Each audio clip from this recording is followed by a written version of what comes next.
लिखा कि देश की राजनीति असली मुद्दों पे हो, देश की राजनीति शिक्षा पे हो, स्वास्थ्य पे हो, खराब होते हुए पर्यावरण पे हो, बढ़ती जनसंख्या पे हो, बेरोजगारी पे हो, किसानों पे हो, मजदूरों पे हो, दलितों पे हो, वंचितों पे हो, आदिवासियों पे हो। देश की राजनीति नकली मुद्दों पे ना हो। नकली मुद्दे आपके हिंदू मुस्लिम जाति धर्म संप्रदाय मंदिर मस्जिद, ये देश की राजनीति से गायब होने चाहिए। ये सारे सवाल तो आप बीजेपी पे उठा रहे हैं। नमस्कार, स्वागत है आपका। मेरा नाम है विपिन बेबाक और हमारे साथ मौजूद हैं डॉक्टर कुलदीप मलिक।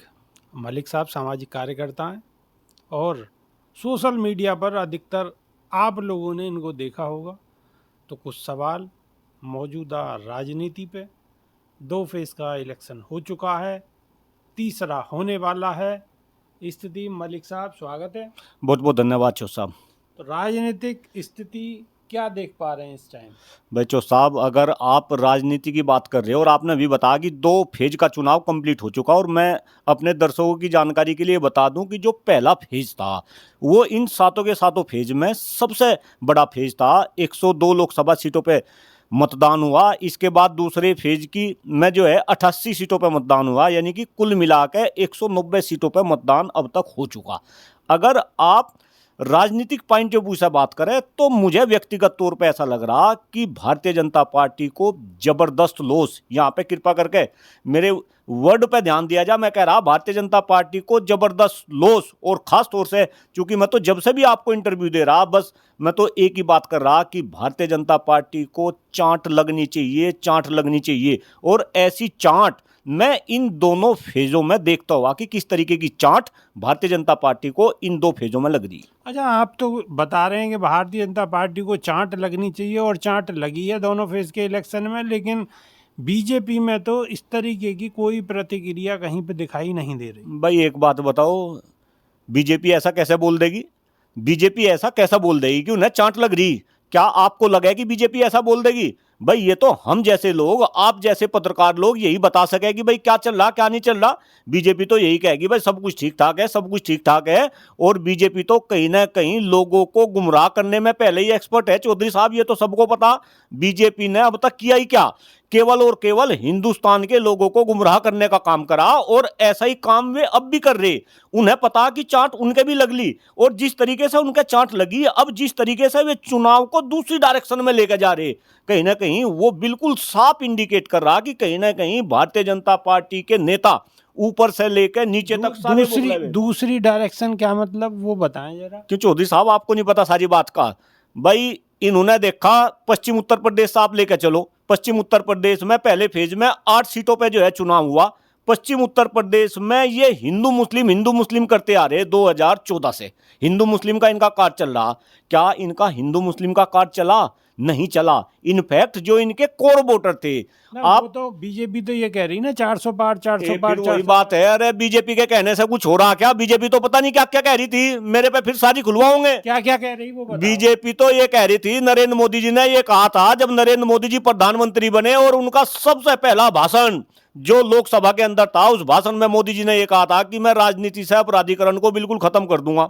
ये तो मैं एक ही मुद्दा बता रहा। और उन्होंने ये भी कहा था कि जिन राजनीतिक लोगों के ऊपर, यानी कि जो जनप्रतिनिधि है जिनके ऊपर आरोप लग रहे, उनकी फास्ट ट्रैक कोर्ट में उनकी सुनवाई होगी, और 6 महीने के अंदर जो सजा दी जाएगी उसे सजा दी जाएगी, और आगे राजनीति में अपराध बिल्कुल खत्म हो जाएगा।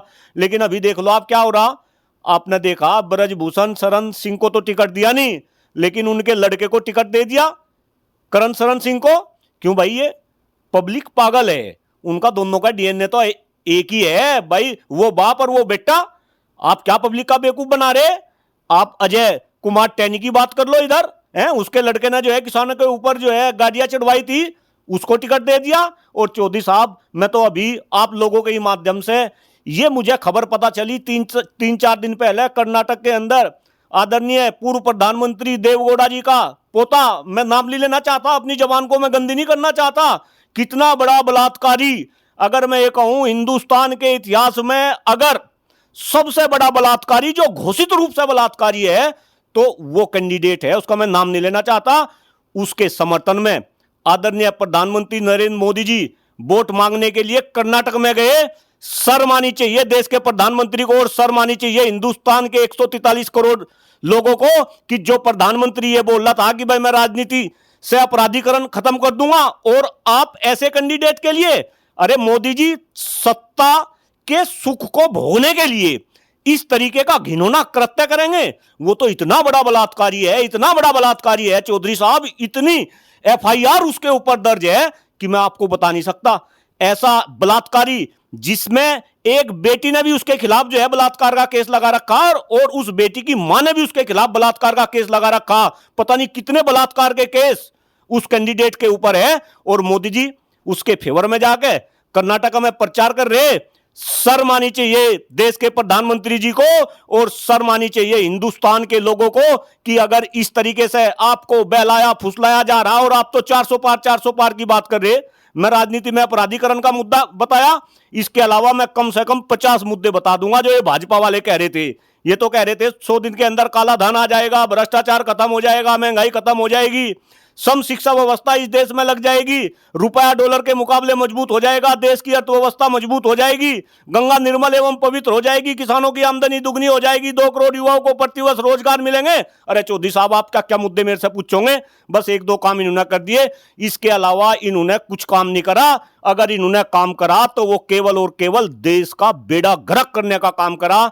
इन्होंने नफरत फैलाई, नफरत पहले इन्होंने धर्म को लेकर फैलाई, हिंदू मुस्लिम में ये गए, और फिर ये धर्म के अंदर भी घुस गए, फिर ये जाति के अंदर किस तरीके से इन्होंने जातियों में बांट बांट के पूरे देश का बेड़ा गर्क कर दिया। लेकिन अब ये नफरत भारतीय जनता पार्टी के विनाश का कारण बन रही। चौधरी साहब ये मैं नहीं बोल रहा, 2 चरण में जो चुनाव हुए ये कहीं ना कहीं जनता बोली, और इसका असर आने वाली 4 जून को आपको देखने को मिलेगा। ये तो ऐसे लग रहा है जैसे मोहब्बत की दुकान बोल रही हो। किसकी मोहब्बत की दुकान? किसकी मोहब्बत की दुकान? देखिए चौधरी साहब मैं आपको एक बात बता दूं, आप भी कुछ दूसरी डायरेक्शन में लेकर जा रहे हैं, और खास तौर से आपके चैनल के माध्यम से हिंदुस्तान के लोग इस बात को सुने, इस देश में हिंदू भी रहेगा, इस देश में मुसलमान भी रहेगा। आजादी की लड़ाई में हिंदुओं ने भी संघर्ष करा, मुसलमानों ने भी संघर्ष करा, हिंदू भी जो है शहीद हुए, मुसलमान भी शहीद हुए। और आजादी से पहले अंग्रेजों ने हमें ऐसे ही बांट बांट के हिंदू मुस्लिम में बांटा, और हमारे ऊपर 200 साल तक राज कर गए। चौधरी साहब बात कंप्लीट हो दो ना, नहीं बिल्कुल नहीं, बिल्कुल नहीं, यही तो बात हो रही है। आप यही तो मोहब्बत की दुकान, हिंदू और मुसलमान, आप चूंकि मोहब्बत की दुकान पे लेके गए ना, मैं उसी का ही जवाब दे रहा। भाई अंग्रेजों ने 200 साल तक हिंदू मुस्लिम कर करके देश में शासन करा, और चौधरी साहब उन्होंने शासन ही नहीं करा, उन्होंने हमें यातनाएं दी, हमें प्रताड़ित करा, हम सोने की चिड़िया थे, हमें भिखारी देश बना दिया। इसके बाद में भी अंग्रेज तो चले गए, लड़े हिंदू मुस्लिम साथ साथ, और अंग्रेज तो चले गए, ये फिर काले अंग्रेज आ गए, और ये काले अंग्रेज फिर इस देश की राजनीति में हिंदू मुस्लिम करने लगे। और ये हिंदू मुस्लिम केवल और केवल इस वजह से करने लगे कि राजनीति के अंदर जो असली मुद्दे होने चाहिए वे मुद्दे गायब हो जाए, क्योंकि देश की जनता इस हिंदू मुस्लिम में उलझी रहे। देश की जनता ये ना पूछे कि उनके बच्चों को, जो ये 143 करोड़ लोग हैं, अच्छी शिक्षा कैसे मिलेगी, अच्छा स्वास्थ्य कैसे मिलेगा, इनको रोजगार कैसे मिलेगा, देश का विकास कैसे होगा, और ये विश्व गुरु बनाने की बात कर रहे हैं, हिंदू मुस्लिम का चश्मा दिखा गए। अरे चौधरी साहब आप क्या बात कर रहे हैं? अब जनता है, पब्लिक है, ये सब जानती है अंदर क्या है बाहर क्या है, ये सबको पहचानती है। और मैं फिर कह रहा 2 चरण का चुनाव हुआ, आ जान दो, अभी तो 5 चरण और होंगे, उसमें भी देखना भारतीय जनता पार्टी को ऐसी चांट लगेगी, ऐसी चांट लगेगी, ऐसी चांट लगेगी कि ये भारतीय जनता पार्टी वाले कभी सपने में भी नहीं सोच सकते। मलिक साहब का कहना है कि ऐसी चांट लगेगी कि भारतीय जनता पार्टी वाले कभी सोच नहीं सकते। लेकिन फिर मलिक साहब से मेरा एक सवाल है कि आप हिंदू मुस्लिम की बात क्यों कर रहे हैं? क्यों? आपने मोहब्बत की दुकान की बात नहीं करी? मैंने तो मोहब्बत की तो बात तो आप हिंदू मुस्लिम की बात नहीं कर रहे थे? मैंने तो मोहब्बत की। चौधरी साहब पढ़ा लिखा आदमी नू नहीं चलने का, आपके घेरे में नहीं फंसने का, पढ़ा लिखा आदमी। तो मोहब्बत की बात, तो अगर आप मोहब्बत की दुकान की बात कर रहे थे, इसका मतलब आप मुझे हिंदू मुस्लिम पे ले जाना चाह रहे थे। मैं एक कदम बढ़कर आपकी बात का जवाब दिया। आप मुझे बताओ देश की राजनीति में हिंदू मुस्लिम के अलावा क्या है? एक बार बताओ, मैंने तो सिर्फ मोहब्बत की दुकान की बात करी, और प्रधानमंत्री तो बिल्कुल खुल के बात कर रहे हैं, समझाने की कोशिश कर रहे हैं देशवासी। अब भाई यही तो समझना, इसका मतलब आगे आप मेरी लाइन पे ही आगे जहां मैं लेके जाना चाह रहा था। भाई प्रधानमंत्री तो खुल कर आ रहे, और प्रधानमंत्री के पास तो हिंदू मुस्लिम पाकिस्तान के अलावा कोई मुद्दा ही नहीं। भाई मैं तो ये कह रहा, देखो चौधरी साहब, एक बात तो मैं राजनीति में अपराधीकरण की बताई, दूसरी बात मैं बताई जब प्रधानमंत्री जी देश के प्रधानमंत्री बने 2014 में, जरा हिंदुस्तान की जनता इस बात को कान खोल के सुने कि उन्होंने ये कहा था, भाइयों बहनों प्रतिवर्ष मैं अपना रिपोर्ट कार्ड दूंगा, और रिपोर्ट कार्ड में अगर उनके आप सब्जेक्ट देखें, अगर आप उनके मुद्दे देखें, मैं फिर गिनवा रहा, भ्रष्टाचार, महंगाई, बेरोजगारी, काला धन, गंगा की सफाई है, जो है अर्थव्यवस्था की मजबूती, रुपए का डॉलर के मुकाबले मजबूत, ये ऐसे ऐसे विषय थे। अगर smart city 100 smart city, bullet train, धड़ाधड़ बुलेट ट्रेन चलेगी, जितने भी मुद्दे हैं, अगर हवाई चप्पल वाले हवाई जहाज में चलेंगे, अब है ना, ये देखो आगे, अब आप भी लाइन पे आगे, मैं लाइन आपको भी लाइन पे लाना पड़ेगा चौधरी साहब। एक बात बताओ मुझे, आप नहीं, मुझे आप याद दिलवाओगे? अरे भाई, मेरा तो 24 घंटे इसी उसमें जा रहा, और मैं भी इनका बनाया हुआ बेवकूफ बन रहा था, कभी मैं भी इनके गुणगान गा रहा था, लेकिन अब मेरी भी आंखें खुल गई चौधरी साहब। मैं तो लोगों की आंखें खोलने का ही काम करूं, तो कृपा करके आप मेरी आंखें खोलने का काम ना करें। मेरी तो आंखें खुली हुई, आपका दायित्व है जिनकी आंखें बंद है, आप उनकी आंखें खोलो। खैर, मैं तो रिपोर्ट कार्ड की बात कर रहा था। अब अगर 10 साल हो गए, हिंदुस्तान के 143 करोड़ लोगों से आपके चैनल के माध्यम से डॉक्टर कुलदीप मलिक ये पूछना चाहता है कि क्या 10 साल में, वो तो हर साल रिपोर्ट कार्ड की बात कर रहे थे, क्या कोई रिपोर्ट कार्ड किसी के सामने आया? क्या आप मुझे बताओ, कोई रिपोर्ट कार्ड मिला क्या? आपसे पूछ रहा चौधरी साहब, आप मेरे से क्वेश्चन करो, एक क्वेश्चन मैं भी तो कर सकूं। कोई रिपोर्ट कार्ड मिला क्या नरेंद्र मोदी जी का? रिपोर्ट कार्ड की जरूरत क्या नहीं, है? ना, हाँ ना में जवाब दो चौधरी साहब, ये नहीं चलने की। कोई रिपोर्ट कार्ड मिला क्या आपको? आपको मीडिया कर्मी है, रिपोर्ट कार्ड की जरूरत क्या ना? मुझे क्यों नहीं है जरूरत? अरे मोदी जी ने जो कहा, आप ही कह रहे ना, आपने कहा कि मोदी जी 400 पार का रहे, मैं कह रहा हूं मोदी जी रिपोर्ट कार्ड भी कह रहे थे। देश सुरक्षित हाथों में है, और भगवान श्री राम का मंदिर जो त्रिपाल में बैठे हैं, भगवान श्री राम आलीशान मंदिर में बैठे हुए हैं। यह भी बताम्मा, रोड है बिल्कुल चकाचक, आप अपने घर गांव में आधे घंटे 1 घंटे में पहुंच जाओगे। बताम्मा सारी बताम्मा, और सारी का जवाब है। मैं फिर कह रहा, पढ़ा लिखा, पूरी दुनिया में डंका बज रहा है। हाँ, डंका बज रहा। एक एक बात बता दूं पहले, देश कितना सुरक्षित है। बात करोगे चाइना की, कितनी जमीन हथियार रखी है, हिम्मत आपके अंदर, आप बताए किस तरीके से चाइना जो है हमें जो है अंके दिखा रहा, किसी के अंदर है हिम्मत? मोदी जी ये कहते थे कि ना आंख दिखा के बात करेंगे, ना आंख उठा के बात करेंगे, हम आंख मिला के बात करेंगे। है ध्यान, ये सेंटेंस कहा था, आंख मिलावे चाइना से, मिलावे अगर हिम्मत, ये तो देश सुरक्षित है। इसके बाद में आप सड़क की आ जाओ, मांडा सड़क बनवाई, हाईवे बनवाए, मैं भी मुजफ्फरनगर पहुंच जाऊं, पहले 4 घंटे लगते थे, अब 2 घंटे में सेल्फ मारूं, 2 घंटे में पहुंच जाऊं, टोल दूं।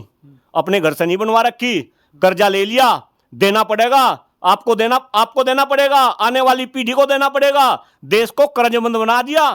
10 साल में जब से आए, देश के ऊपर कितना कर्जा बढ़ लिया, बता दो जरा अपने दर्शकों को, बताओ ना।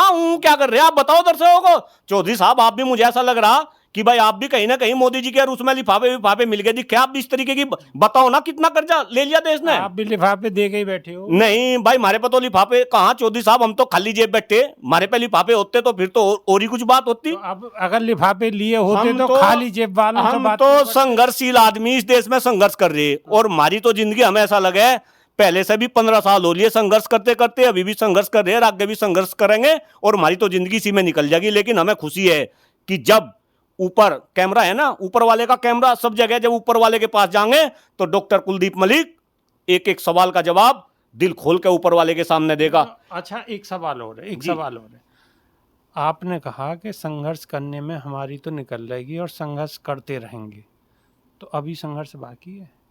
क्यों आपको लग रहा अभी संघर्ष पूरा हो गया? अरे ये तो यानी कि बीजेपी की सरकार आने वाली है फिर? नहीं, बात यहाँ किसकी सरकार आओगी और किसकी नहीं आओगी, बात चौधरी साहब इसकी हो ही नहीं रही। बात ये हो रही कि ये देश किस डायरेक्शन में जा रहा। आप देखो देश किस डायरेक्शन में जा रहा। अभी चुनाव चल रहे, चुनाव में क्या मुद्दे चल रहे, क्या मुद्दे होने चाहिए। डॉक्टर कुलदीप मलिक का तो केवल और केवल पिछले 15 साल से जो संघर्ष कर रहा, उसका केवल और केवल एक ही सपना है डॉक्टर कुलदीप मलिक का। अब वो आप मान लेना, अभी एक बात बताओ, अगर सरकार पिछले 10 साल से बीजेपी की चल रही, तो क्या मैं जो है कांग्रेस पे ये क्वेश्चन करूंगा, क्या मैं सपा पे क्वेश्चन करूंगा या दूसरी पार्टी पे? भाई जो सरकार जिसकी देश में चल रही उसके ऊपर ही क्वेश्चन करे जाएंगे। चौधरी साहब, कांग्रेस की सरकार आ जाएगी कल को, अगर कांग्रेस की सरकार आओगी वो भी ऐसे काम नहीं करेंगे। डॉक्टर कुलदीप मलिक तो ये क्वेश्चन तब भी उठाएगा।